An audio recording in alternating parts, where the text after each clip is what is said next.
Today I'm 20, but when this story happened, I was still 19. I live in Newark, Delaware, a small and usually peaceful town most of the time, except when university season rolls around, both in the fall and spring. Newark is home to the University of Delaware, a large and highly respected institution in the US. Plus, it's known for the parties that liven up the campus, so when the students return, the town gets an entirely different vibe.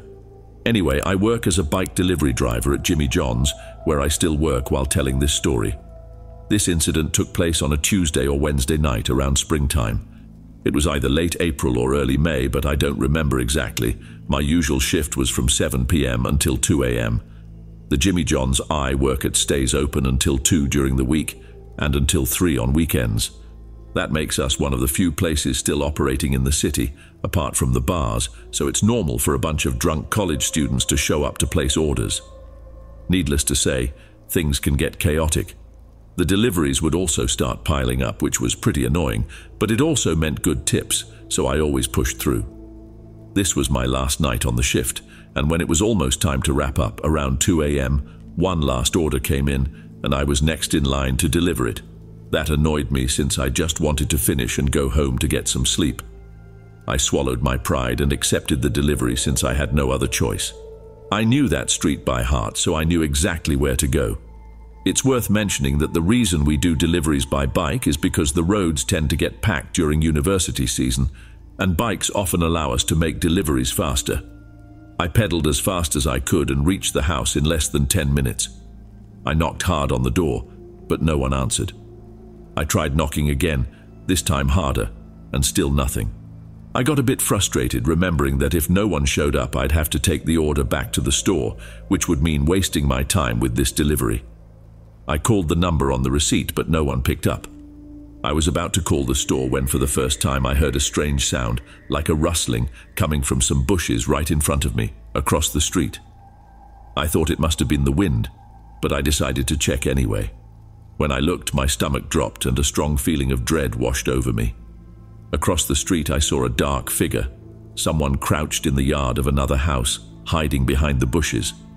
I couldn't see the person's face, but I knew that he or she, though I thought it was a he, was staring at me. My heart started racing, but it seemed like he hadn't noticed that I saw him. I pretended not to notice and knocked on the door again, this time even harder. Still nothing. Panic was building up, and I began to wonder if this was some sort of trap. I took another quick glance, and the person was still there, crouched, watching me. I just wanted to get out of there, so I decided to keep knocking on the door as loudly as possible until someone answered. It felt like I had been knocking for hours, but eventually someone came stumbling out of one of the rooms and opened the door, visibly irritated. When I mentioned the order, he said he didn't place one, so it was probably his roommate. To my dismay, the person who actually placed the order was upstairs, passed out drunk. How he managed to pass out so quickly after placing the order is still a mystery to me. The guy went upstairs to try and wake him. Not even a minute had passed since he went upstairs when I heard that rustling sound again. When I looked back, I saw that the man across the street had moved a bit closer, probably trying to get a better look at me. He was still watching me. My fear was only getting worse. I almost stepped inside the house to distance myself from the guy watching me, but I figured he might steal my bike, and then I wouldn't have a way to continue working. Besides, I didn't know if he was armed or if he'd try something if I went inside, which could put both of us in danger. Luckily, the guy didn't take more than a minute upstairs. He told me that his roommate's door was locked and that no one was responding when he knocked. At that point, I just wanted to get out of there, so I said he could sign for the order on behalf of his roommate. He was hesitant at first, since the order didn't include a tip, but tipping was the last thing on my mind at that moment. I insisted several times until he finally signed for the order.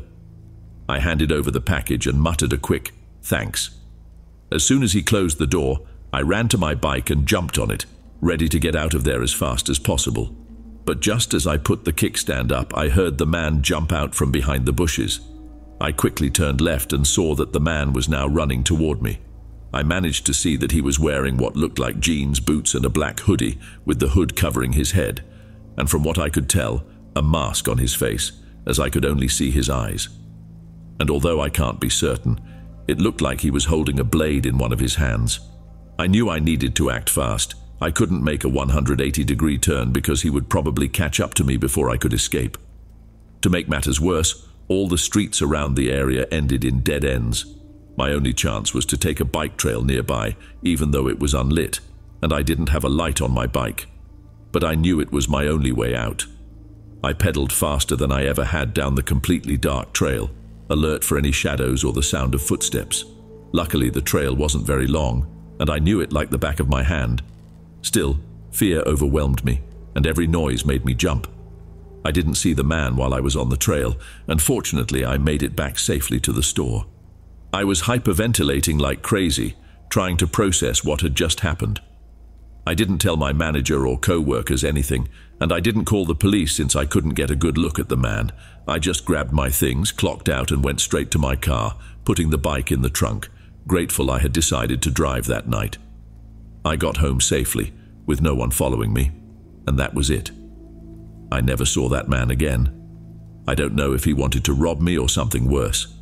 Since then, I never worked the midnight shift again, and now I always carry nunchucks with me when I work any kind of night shift. Newark isn't known for being dangerous, so what happened showed me that anything can happen anywhere to anyone, no matter how safe or dangerous the area seems to be.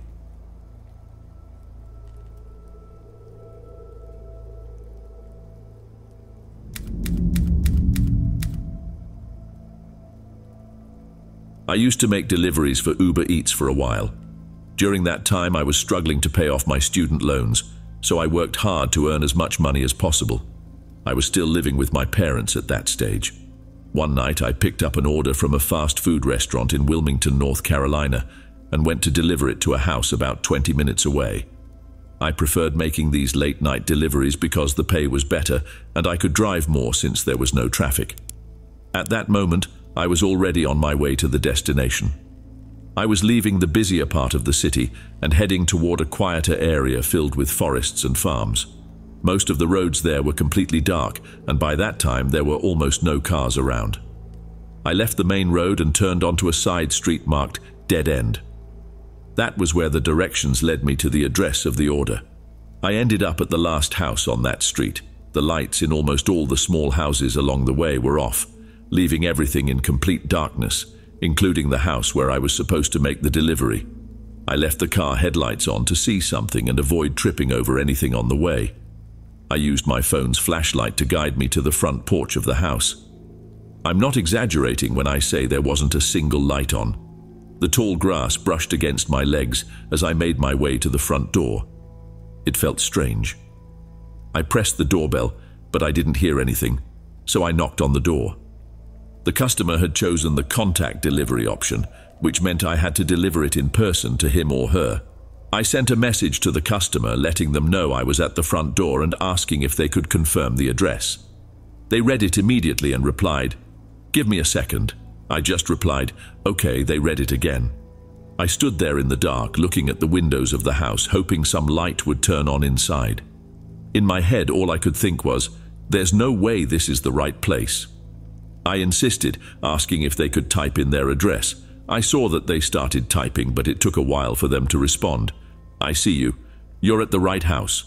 Soon after, I noticed there were no cars around. That seemed very strange. I asked the customer to confirm what car they were seeing outside. They said they could see my headlights. Well, that pretty much confirmed I was at the right place, but the situation still felt weird. I started to step away from the door because I didn't want to be right up against it when they opened it, but the door never opened. No matter how many times I tried messaging through the Uber Eats app, I was beginning to suspect this was some sort of scam to get free food. That's when I heard a voice coming from the darkness around me. A man called out, "Over here!" I started waving my flashlight in all directions, trying to see who had spoken. I shouted, "I'm leaving the food on the front porch. Over here!" The voice repeated. I had no idea who I was talking to and couldn't see anyone either. Fear started to take over. I thought I was about to be attacked, so I quickly walked back to my car, trying not to run in a way that would draw attention.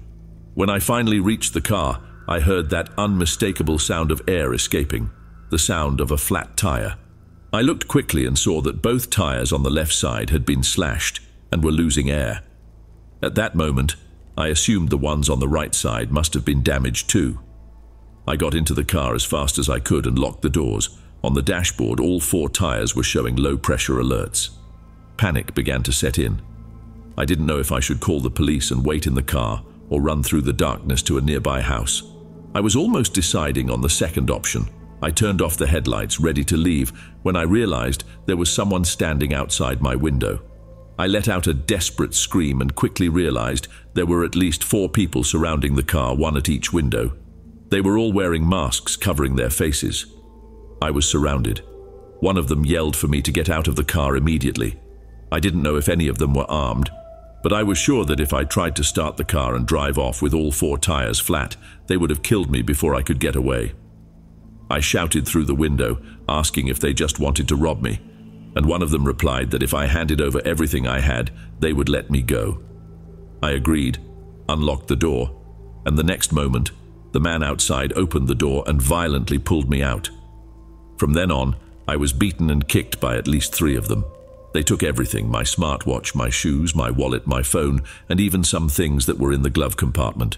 I was left lying on the ground as all the men ran off into the darkness, and I stayed there, alone. The next thing I remember is waking up, probably about 30 minutes later, still lying in the grass next to the car. They even took my keys.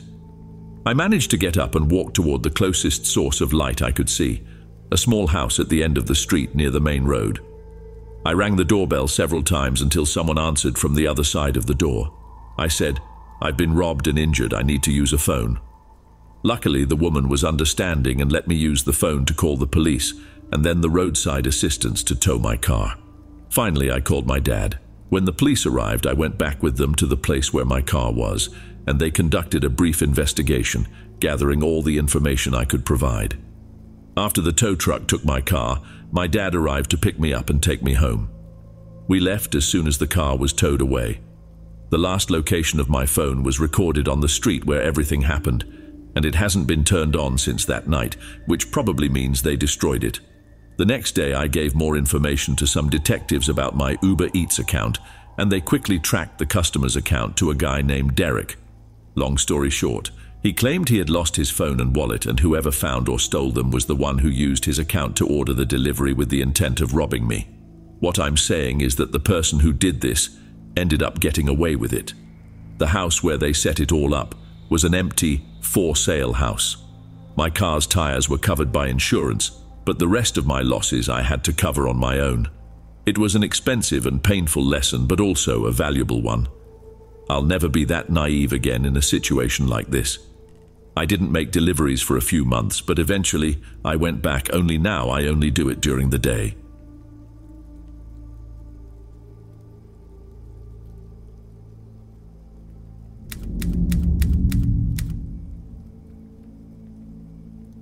Noah moved with his family to a very rural area in Michigan, but we never lost contact. His family is pretty country, even a bit hillbilly, so this move didn't surprise me. They've always loved me, and every time I visit, I'm warmly welcomed. Now at 19, I'm in college while Noah works with his dad. The family owns a huge property there. I'd been there before. This wasn't my first time. It was an autumn weekend, and I was going to spend those days at their house. Noah's mom and sister wouldn't be there, just him and his dad. The trip there is long, almost 5 hours, passing by many farms and open fields. To get to the property, you have to take a gravel road a little way off the main highway. When I arrived, Noah and his dad were in the yard waiting for me, already drinking some beers. After taking my suitcase out of the car, I joined them. Noah was telling me about all the trails in the area where we could test my Toyota 4Runner doing some off-roading. I had never done that before, but I was super excited. His dad grilled some burgers for us, and then he went to visit a friend. Later, Noah and I got into my car, and he took me to a nearby trail that he said was perfect for off-roading. The sun was already starting to set, so we only had a few hours of light. We spent about an hour exploring various trails, all near Noah's house. As it got darker, we decided to head back to the road because it gets much darker in the middle of the woods. As we were driving and passing by several farms, We saw an abandoned building that looked like a church, with a huge cornfield next to it. Noah mentioned that he always passes by it but had never explored the place. So what did we do? Of course, we decided to go back there later to check it out. He suggested that we go by bike. His family has several mountain bikes, all equipped with lights and everything. We went back to Noah's house and he grabbed a backpack and threw in a bottle of tequila and a Sprite, along with some flashlights. We took the two best bikes they had, each with night lights on the handlebars. He mentioned that the ride to the abandoned building wouldn't be long, which was fine with me since we've always been pretty fit since high school.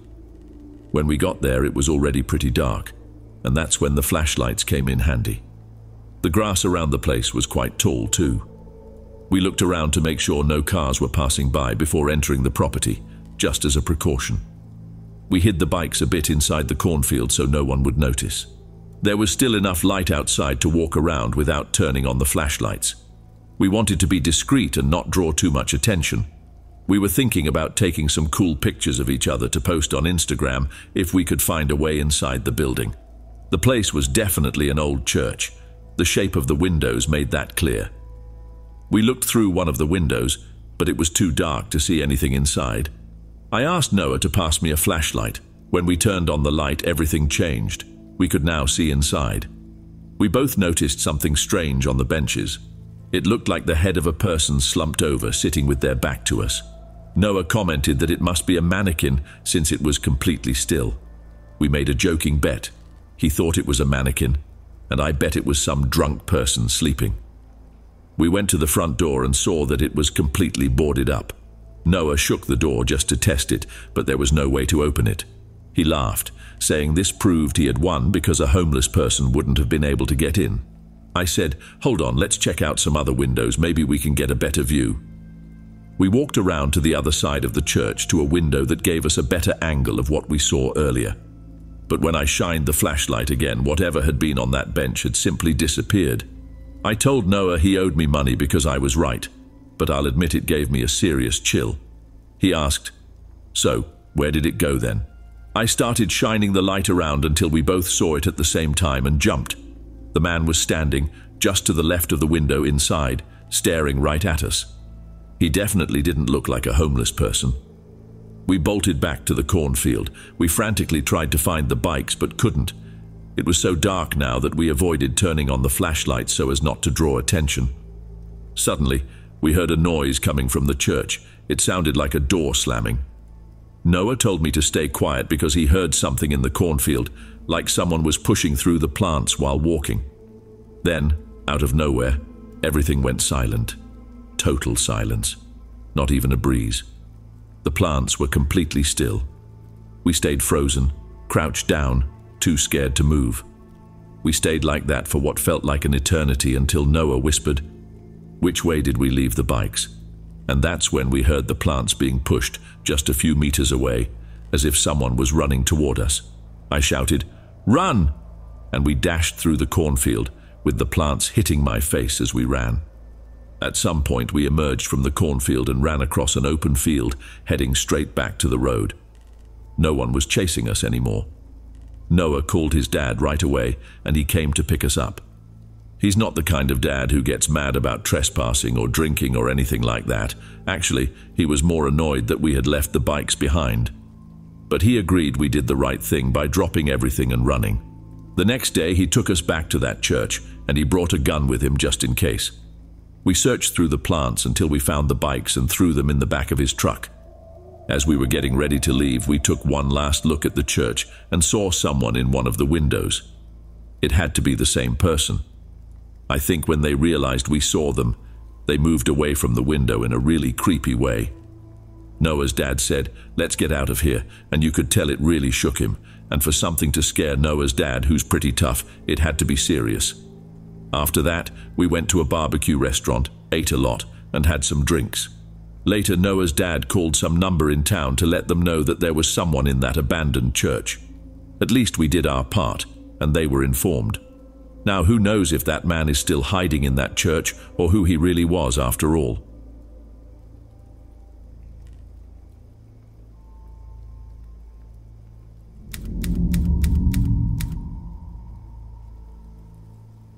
I live on a farm with my brother and his wife. During the busier seasons, we split the tasks, but in the off-season, they tend to travel a lot. My fiancée passed away a few years ago, and since then, I haven't been able to open up to the world again. I end up spending a lot of time alone, and these quieter times really weigh on me. This happened in early October, right before our last harvest. My brother Mark and his wife were out of town for a few days. Now imagine something like this happening just when I was alone holding down the fort. It was a night like any other. The windows were still open, letting the cool October breeze into the house. Outside, suddenly I heard a scream. It was a female voice, but I couldn't tell if it was a teenager or an adult woman. All I knew was that it was a sharp, piercing scream. I got up from my armchair and went to the gun safe in my room to grab my rifle. I went outside and was greeted by the cold and windy night air. I stood on the front porch for a moment, waiting, and I heard the scream again. It was coming from the cornfield. I fired a shot into the air as a warning. At that moment, I had no idea what was happening. It could have been someone in danger or just a group of teenagers pulling pranks. Right after I fired the shot, I heard a female voice scream, "Help!" before everything went silent. I shouted, "Who's there? Where are you?" But only the wind responded now. I turned on all the exterior lights and grabbed my phone to call 911 as I walked toward the cornfield, calling out and hoping someone would answer. After telling the operator what I had heard, I waited for the police to arrive. In total, 4 officers came, and with their help, we searched the cornfield, shining flashlights and shouting, trying to find whoever needed help. I imagine that whenever someone reports cries for help, the police take it a bit more seriously. Since we didn't find anything, one of the officers told me to call again if I heard any more cries for help, and they said they'd stay nearby. After that, everyone left. I went back inside, but not before taking one last look at the cornfield. I locked the door and turned off all the lights. Around here in the county, there's not much for the kids to do, so it wouldn't be surprising if it was just some teenagers trying to scare farmers or homeowners. After about another hour of watching TV, I decided to head upstairs to sleep. I took some melatonin pills to help, as I suffer from chronic insomnia. Usually I'd say that's bad luck. After about an hour, I started hearing creaks and bangs coming from downstairs. That's when I realized I never closed the windows down there. The walls of this house are paper thin. You can hear everything and the floors make noise all the time. I grabbed my phone and called my brother Mark. He answered and I asked, almost whispering, "Are you home?" He replied that he wasn't. At that moment I felt the hairs on my body stand up, and I knew my body was already in fight or flight mode. I told him someone was in the house and asked him to call the police for me. Since he was in a nearby town, the call would go to the same dispatch center. He didn't ask any questions, just said he'd call and hung up. I tiptoed as quietly as possible to the safe and grabbed my shotgun. I know I made some noise as I approached. It was impossible to avoid. I heard more sounds coming from downstairs. I was certain now someone was in my house. I approached the door and slowly opened it. I looked toward the staircase leading downstairs. You could still feel the breeze moving through the house. The hairs on my arm were still standing. I started descending the stairs very slowly, one step at a time, trying my best not to make any noise. But I had only gone down a few steps when I heard footsteps on the wooden floor below, getting closer to the stairs, until a tall, thin figure appeared at the bottom of the steps. I cocked the shotgun and said, "Don't move." But he didn't react. With an almost unsettling calmness, he stepped out of my line of sight, and soon I heard his footsteps speeding up, as if he were running through the living room toward the back door. I shouted, "Stop!" as I tried to follow him for a moment, but as soon as he left the house, I shut the door and called my brother. He told me the police were already on their way. I locked all the windows on the first floor and waited for the officers to return. It was the same ones from before. They conducted another search around the property, this time with all the lights on. One of them said he'd stay on watch throughout the night, though I doubted that guy would come back after realizing I was armed. And indeed, he never did. But the story doesn't end here. While I was finishing the last harvest of the season on the combine, I noticed a shoe in the middle of the field. I stopped the machine and went over to pick it up and take a look. It was a women's shoe, size 7. That reminded me of the screams I had heard the night before and the man breaking into my house just hours later. I called 911 once again and left the shoe exactly where it was so as not to compromise any potential evidence. When the police arrived, they conducted another search of the cornfield and took the shoe as evidence for a possible missing person case. They even brought in sniffer dogs to try and track down a scent. The strangest part is that there were no reports of missing women in our county. At least, not at that time. I can only hope that whoever owns that shoe is still alive today. Just the thought that someone might have been murdered on my farm makes my stomach turn.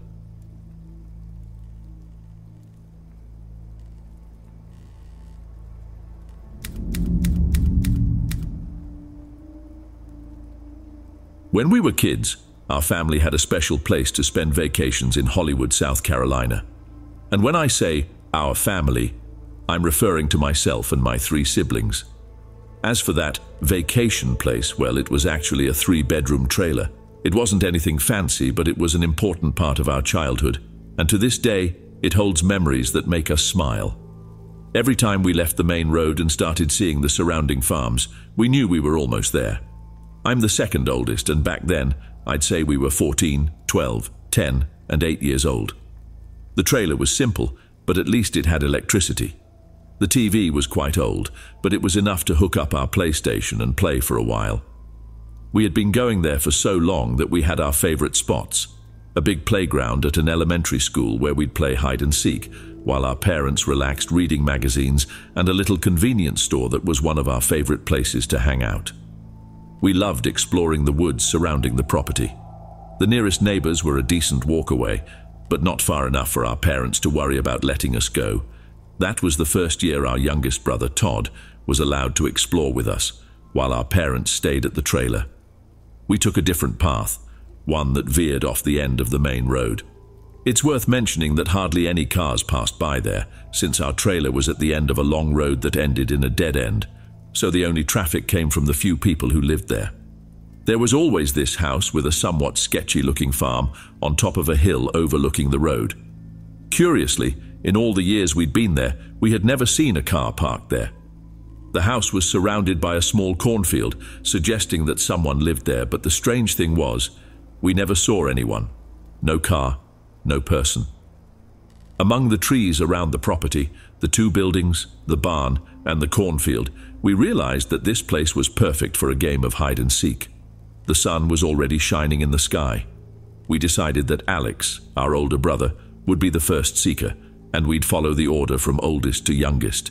The rest of us ran off to hide. I immediately dove into the crops. I heard Alex shout, "Ready or not, here I come." Then I sat among the yellowing plants, completely out of sight. I stayed there, waiting and waiting, until I heard the rustling of dry leaves and heavy footsteps crunching the ground. I didn't know which of my siblings was nearby, but I didn't want to take any chances. I ran out of the crops and into the grass, climbing the hill toward the red barn. I waited for Alex to come after me, but he didn't show up. So I figured it must have been one of my younger siblings. Soon after, I heard a commotion. Alex was chasing our other younger brother, James, up the hill on the other side of the house.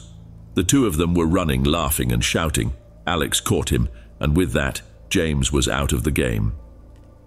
I stayed hidden behind the barn until I saw Todd leaning against the back wall of the house, smiling at me. I motioned for him to stay quiet, putting a finger to my lips, and he mimicked the gesture. That's when it hit me. Wait, who was in the crops with me then? Alex came around the house and easily tagged Todd. Then he spotted me since I was right in his line of sight. I sprinted down the hill, using the momentum to pick up speed, but Alex also gained momentum, and being bigger and faster, he caught me easily. The 4 of us gathered at the bottom of the hill near the road. I was supposed to be the next seeker, but I decided to ask if anyone else had hidden in the crops. When everyone said no, I got a chill. I told them I'd heard someone walking in there and suggested it might have been the owner of the house, so we should leave. With that, we quickly left and walked back to the trailer, where our parents were in the living room watching a movie. For dinner, we went to our favorite pizza place, the one we all loved. I remember that night our dad mentioned that no one lived in the house where we had played. It was already dark when we got back, and we knew we wanted to play flashlight tag. Our mom didn't want to let Todd out after dark, and I'm sure they only let us go because Alex, at 14, was considered old enough to look after us. So the three of us headed back to that house for the game, which was basically hide and seek, but if the seeker shined a flashlight on someone, they were out. By the time we got there again, it was about 90% dark. This time they wanted me to be the seeker since Alex had been it in the last round. I turned around, counted to 60, and shouted, "Here I come!" I kept the flashlight off, trying not to give away my location. I could barely see enough to move, but that was part of the fun. I ran up the hill toward the house, which was completely dark. I looked around the walls and the barn, but didn't see any sign of anyone. I looked toward the trees and decided to turn on the flashlight to light up the tree line. Nothing there either, so I turned the light off again. I was sure someone would be hiding in the cornfield. It was the most obvious spot, and it wasn't that big, so it would be easy to check out. I reached the bottom of the hill, approached the cornfield, and started moving in slowly, trying not to make much noise. I still kept the flashlight off so as not to reveal my position. It was only at that moment that I realized how creepy that place became at night. As I moved through the plants, I heard footsteps inside. If I wanted to catch them, I'd need to be quick and stealthy. I focused on the sounds, and when the footsteps seemed close, I turned on the flashlight and shouted, "Got you!" But all I saw was someone's back running away from the light. "Who is it?" I asked. "You're out." That's when I heard a strange laugh. It wasn't my siblings' laugh, and it didn't sound like a kid's either. It had the disturbing tone of an adult. I froze, only moving my hand to shine the flashlight, trying to figure out who was there. I heard the soft voice of a grown man say, "Can I play with you?" Then I saw his face. It was partially hidden by the plant still between us, but what little I could see looked deformed. I couldn't tell if he was wearing a mask, or if that was his real face. I bolted out of the crops, screaming my siblings' names. "Run! The game's over!" I quickly heard them both responding from where they had been hiding together. I saw them running down the hill at full speed, flashlights on. I turned mine on too and shouted for them to keep running. We ran non-stop along the road until we reached our property, completely out of breath. Once we calmed down, I told them about the deformed, scary man I had seen in the crops. I also said he must have been the person I had heard earlier. I still remember the look on their faces when they heard that. When we told our parents, they looked confused.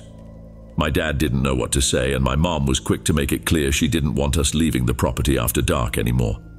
To be honest, I didn't want to either. That night was hard to sleep.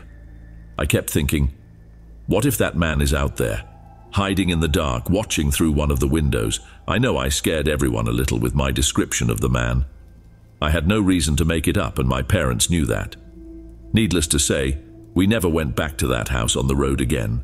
Luckily, it wasn't too close to our property. My family ended up selling the place just a few years later.